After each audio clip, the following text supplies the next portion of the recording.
In January 1942, barely a month after the attack on Pearl Harbor, the United States Navy was still reeling from sudden and catastrophic setbacks in the Pacific. Submarines were among the few assets left to patrol vast oceans and keep enemy fleets at bay. USS S-26, a World War I-era S-class boat, was pressed into this desperate effort. Just days earlier, USS S-26 had run aground in the Dutch East Indies. Miraculously, her crew escaped injury as the sub was scuttled. Now, with Japanese and German submarines prowling far-flung waters, S-26 was prepared for her second war patrol in the strategically important Panama Canal Zone. Following an unproductive first patrol off Panama, the crew of Lieutenant Commander Earl C. Hawke's boat was eager to meet the enemy. Steaming out of Balboa Harbor the night of January 24, 1942, the mood among the young sailors was determined. They were going into harm's way to guard the lifeline between the seas. This is the story of USS S-26, the submarine that vanished in the dark.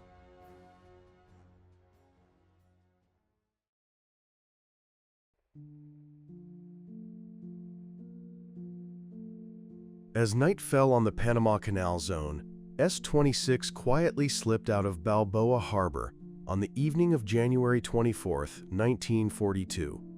She was not alone. In the formation with her were three sister S-boats, USS S-21, S-29, and S-44, all under the escort of patrol craft USS Sturdy. As S-26 steamed westward into the Pacific, Commander Hawke's 1923-built submarine relied on darkness to hide the convoy on the surface.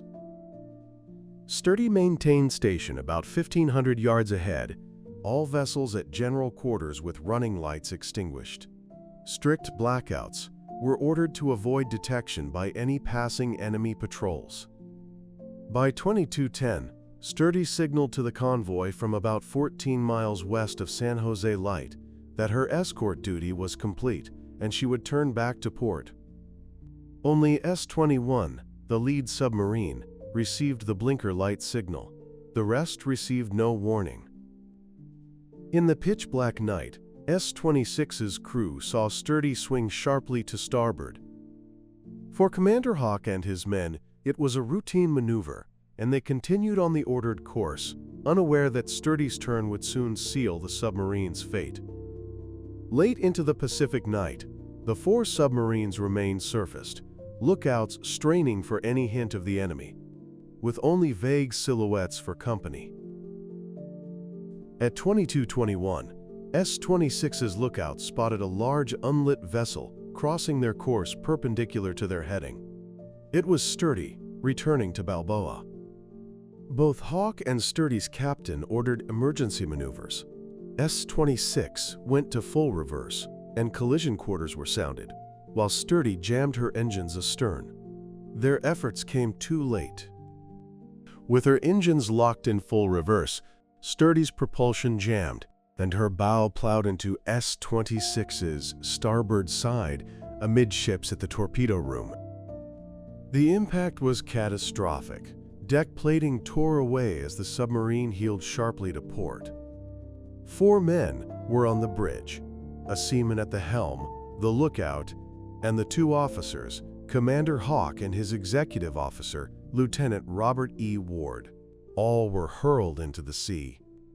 Of those 4, only 3 survived: Hawke, Ward, and seaman Joe Hurst. The lookout was never recovered. In under a minute, S-26 lurched bow first and disappeared beneath the waves, along with the 46 men aboard. Only 3 bridge watch sailors had escaped S-26's hull. Hawke, Ward, and Hurst bobbed in oily, debris-filled water, staring at the empty spot on the horizon where their ship once was. Dazed but alive, they swam toward the lights of Sturdy, which had halted nearby. Hawke later recounted that he and Hurst managed to reach Sturdy's side, where a small boat hauled them aboard. Once aboard the patrol craft, Hawke and Ward learned the awful truth. S-26 had gone down with all hands. Amid flickering searchlights, they realized they were the only survivors.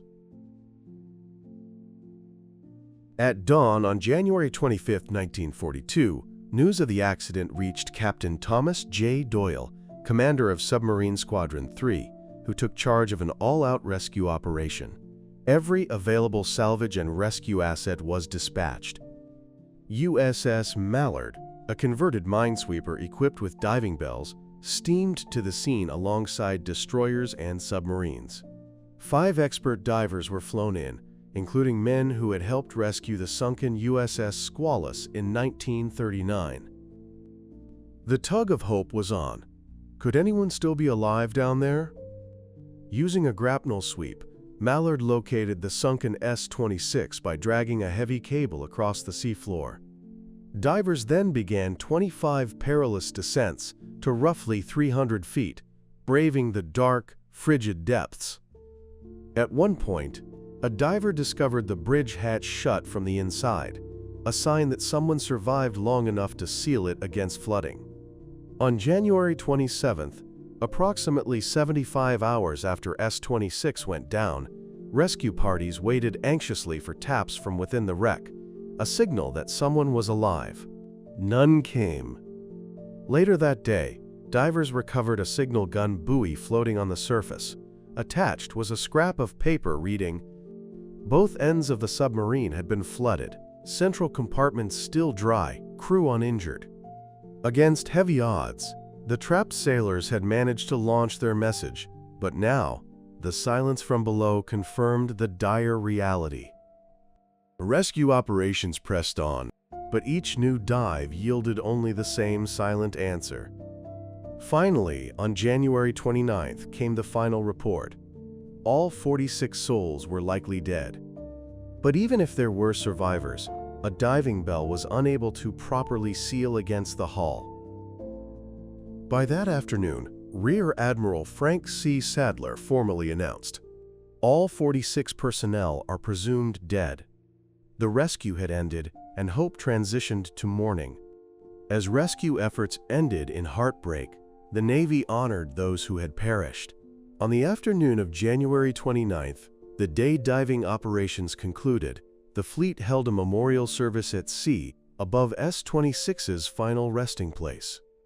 Rear Admiral Sadler presided over a brief ceremony aboard USS Mallard.